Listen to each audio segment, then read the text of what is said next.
السلام عليكم ورحمة الله تعالى وبركاته أحبائي التلاميذ متتبعي قناة بروف فاطمة. إذا ما تنسوش الاشتراك في القناة والضغط على زر الإعجاب وتفعيل الجرس ليصلكم كل جديد. Aujourd'hui, on va faire la page 39 du petit matheux, la 5e année primaire CM2.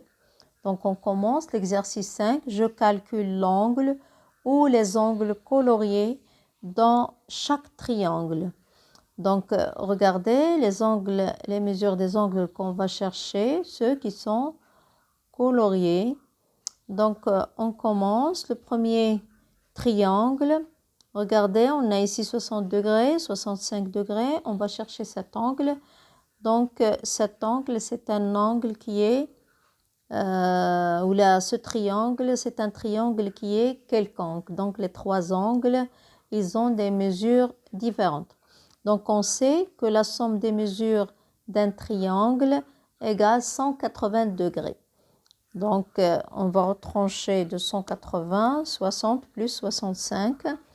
Donc, on va chercher, on va mettre 180 degrés moins 60 degrés plus 65 égale. On a 60 plus 65, c'est 125. Donc, 180 degrés moins 125 degrés égale 55 degrés. Donc, la mesure de cet angle est 55 degrés. Donc, on écrit 55 degrés. On passe à le triangle suivant. Regardez, c'est un triangle qui est isocèle. Les deux côtés sont égaux. Donc, on sait pour un triangle isocèle, les angles qui se trouvent à la base de ces deux côtés qui sont égaux, eux aussi, ils sont égaux. Ces deux angles, ils sont égaux. Donc, on va retrancher 110 de 180. On a 180 degrés moins 110 degrés égale 70 degrés. Oui, égale 70 degrés. Donc, 70 degrés, on va la diviser par 2 pour trouver la mesure de ces deux angles. Donc, on a 70 degrés divisé par 2 égale 35 degrés. Donc, la mesure de cet angle est 35 degrés. Aussi, la mesure de cet angle est 35 degrés. On passe au triangle suivant. C'est un angle ici, un angle droit. Donc, c'est un triangle qui est rectangle. Donc, ici, c'est 90 degrés. La mesure de cet angle est 90 degrés. Donc, on va chercher la mesure de l'angle qui est colorié. Donc, on a 180 degrés moins 90 degrés plus 51 degrés égale. On a ces 180 degrés moins 141 degrés. On a 90 plus 51, c'est 141 degrés, est égal 39 degrés. Donc cet angle égale 39 degrés. Donc on va mettre 39 degrés. Donc le triangle suivant, aussi c'est un triangle qui est isocèle. Regardez, ces deux côtés sont égaux. Regardez le codage. Donc cet angle, sa mesure c'est 88 degrés. Et ces deux angles sont égaux. Donc on a 180 degrés moins 88 degrés égale 92 degrés. Et on va diviser 92 degrés par 2. C'est 46 degrés. Donc, les deux angles égale 46 degrés.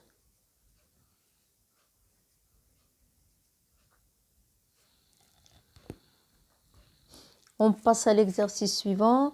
Un terrain rectangulaire. Regardez, le terrain il est rectangulaire sous forme d'un rectangle.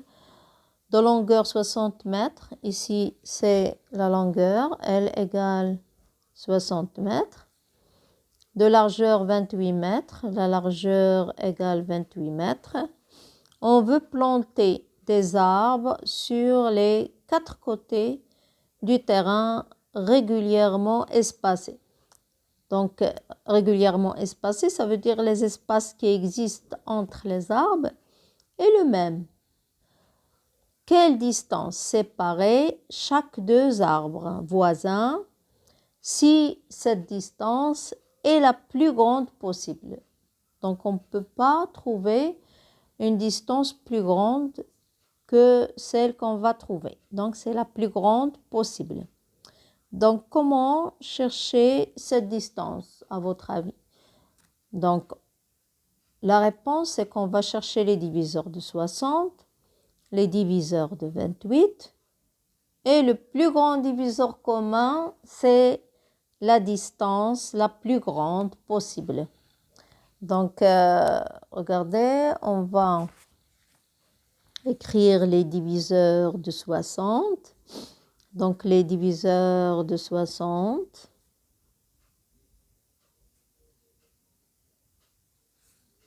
De 60.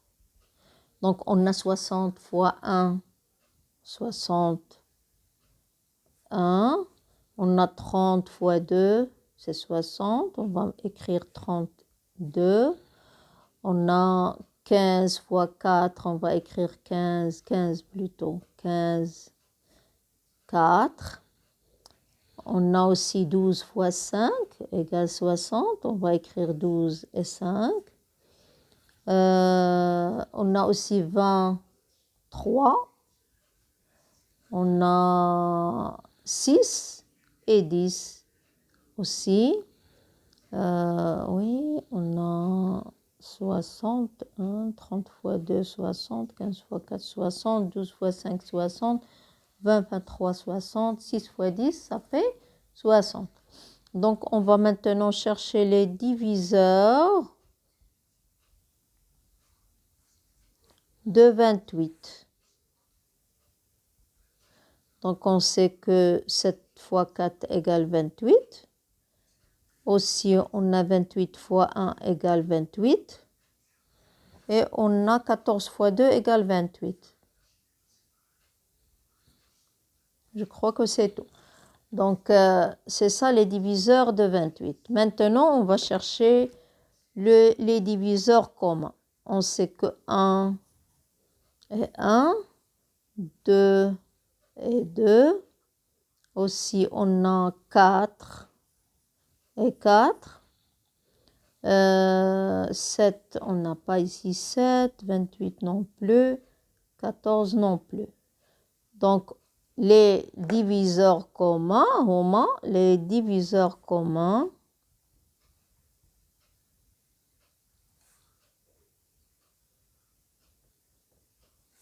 c'est 1, 2 et 4. 1, 2 et 4. C'est ça les diviseurs communs. Et le plus grand diviseur commun, ils ont dit si cette distance est la plus grande possible. Donc, le plus grand diviseur commun,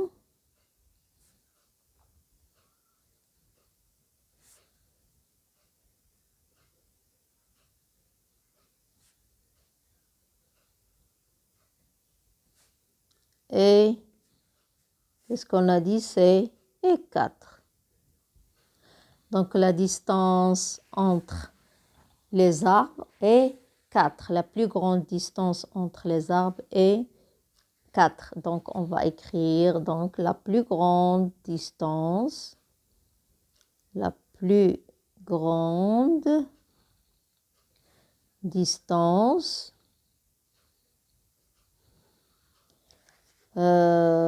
possible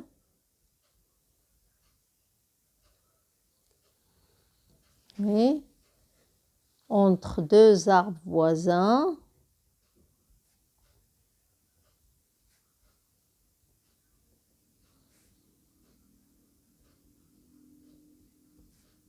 et 4. Donc, cette distance, il va être 4 centimètres. 1 mètre plutôt, 4 mètres. Celle-là, c'est 4 mètres. Et ainsi de suite, quand on va laisser 4 mètres et planter un arbre, et ainsi de suite. Donc, oui, on va passer à l'exercice suivant. J'espère que vous avez compris les simples. Donc, on passe à l'exercice 7. Je complète le tableau en écrivant oui ou non dans la case convenable à chaque fois, comme dans l'exemple. Regardez l'exemple, on a 524, plutôt 542, c'est le nombre. Est-ce qu'il est divisible par 2? C'est oui, parce que les unités, on a un nombre qui est pair. Divisible par 5? Non, car on n'a ni 0 ni 5 dans les unités. La somme de ces chiffres, 2 plus 4, 6 plus 5, 11. Divisible par 3, non, parce que ici la somme c'est 11. Divisible par 9, non. Divisible par 4, on a 42, non. Et divisible par 6, non, parce qu'il est divisible par 2 et n'est pas divisible par 3. Donc on passe à 51. Qu'est-ce qu'on a? Est-ce qu'il est divisible par 2? Non. Regardez, j'ai ici 1. On va écrire non. Est-ce qu'il est divisible par 5? Non. Je n'ai ni 0 ni 5 dans les unités. Je vais écrire non. La somme de ces chiffres, c'est 6. Elle est divisible par 3? Oui. Lorsque la somme est 6. 3 fois 2, ça fait 6. Divisible par 9? Non. Divisible par 4? Non. Et divisible par 6? Non. Parce qu'il est divisible par 3, mais n'est pas divisible par 2. On va écrire non. Donc, on a 9000 ou là 94 215. Donc, est-ce qu'il est divisible par 2? Non.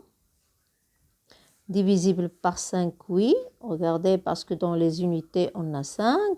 La somme de ces chiffres, on a 9 plus 1, 10, 6, c'est 16, et 5, 21. Donc, la somme, c'est 21. Est-ce qu'il est divisible par 3? Oui, on a 3 fois 7 égale 21. Est-ce qu'il est divisible par 9? Non, 21 n'est pas un multiple de 9. On va écrire non. Divisible par 4, je trouve 15. Dans les unités, les dizaines n'est pas divisible par 4. Et divisible par 6, non, parce qu'il est divisible par 3 et il n'est pas divisible par 2. On va écrire non. On passe à 40. Est-ce qu'il est divisible par 2? On va écrire que c'est oui. Est-ce qu'il est divisible par 5? Oui. Dans les unités, on a 0. Est-ce la somme de ces chiffres, c'est 4. Divisible par 3, non. Divisible par 9, non. Pourquoi non? On a ici 4. Et 4 n'est pas un multiple ni de 9 ni de 3. Est-ce qu'il est divisible par 4? Oui. 40 divisé par 4 égale 10? Oui. Est-ce que c'est divisible par 6? Non. Car il n'est pas divisible par 3. Il est divisible par 2, mais il n'est pas divisible par 3. Donc non. On applique les règles. C'est très important d'apprendre les règles. Divisible par 2, oui. Dans les unités, 6. On va écrire oui. Divisible par 5, non. Parce qu'on n'a ni 0 ni 5 dans les unités. La somme de ces chiffres, on a 6 plus 3, 9, plus 1, 10. Divisible par 3, non. Parce que 10 n'est pas un multiple de 3, ni divisible par 3. Divisible par 9, non. Divisible par 4, oui. Pourquoi? Parce que 36 divisé par 4 égale 9. 9 fois 4, 36. Donc, non. Oui, je m'excuse, oui. Est-ce qu'il est divisible par 6? Divisible par 6? Non. علاش؟ لأنك القانية n'est pas divisible par 3, mais divisible par 2. Donc, on va écrire que non. On a 3546. Est-ce qu'il est divisible par 2? Oui. Est-ce qu'il est divisible par 5? Non. Je crois maintenant que vous avez compris comment on applique les règles. la somme de ces chiffres. On a ici 10, 15, 18. Divisible par 3, oui. Divisible par 9, oui. Divisible par 4, regardez 46, c'est pas un multiple de 4. Donc, non. Ensuite, divisible par 6, oui, oui. Il est divisible par 2. Divisible par 3, donc divisible par 6. On a ici 1080, divisible par 2, oui. Divisible par 5, oui. Somme de ces chiffres, 9. Divisible par 3, oui. Divisible par 9, oui. Divisible par 4, oui. On a 80 divisé par 4, ça fait 20, oui. Et divisible par 6 parce qu'il est divisible par 3 et divisible par 2. On va mettre, oui. Regardez tout, et oui. Donc, oui, on a complété cet exercice. On passe au dernier exercice. Je trace un triangle ABC de côté. AB égale 6 cm, BC 5, AC 4. Et je trace toutes ces hauteurs. Qu'est-ce que je remarque? Oui, on va tracer 6. Oui. 6.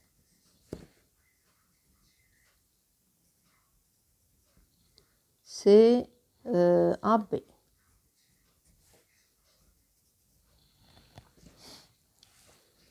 Ensuite, je vais prendre le compas et je vais mesurer BC égale 5 cm. Regardez BC 5 et je vais tracer BC 5 cm.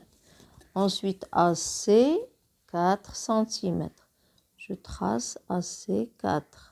Oui. Et je trace AC 4 cm.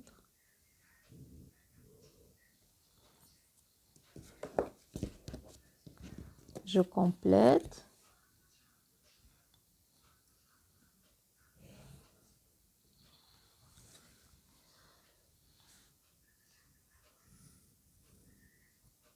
Oui.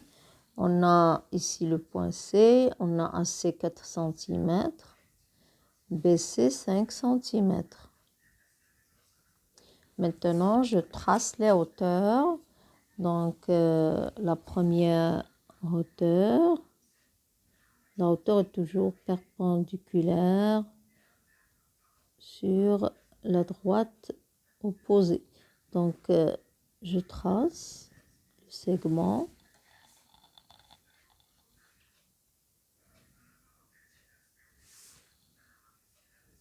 Premier segment, le deuxième du point B.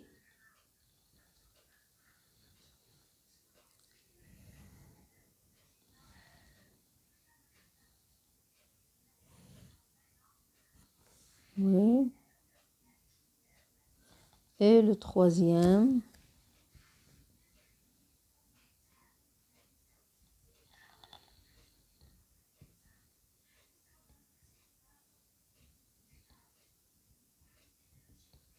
Oui.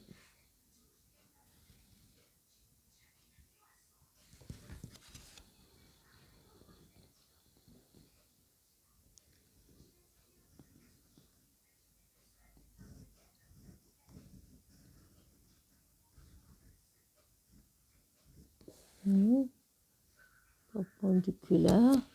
Donc, qu'est-ce que je remarque? Que l'orthocentre est à l'intérieur du triangle. Parce que j'ai ici des angles qui sont aigus, donc l'orthocentre se trouve à l'intérieur de ce triangle. Je remarque que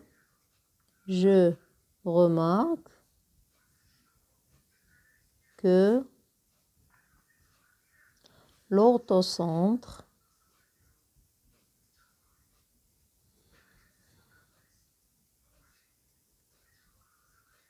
c'est ça l'orthocentre, est à l'intérieur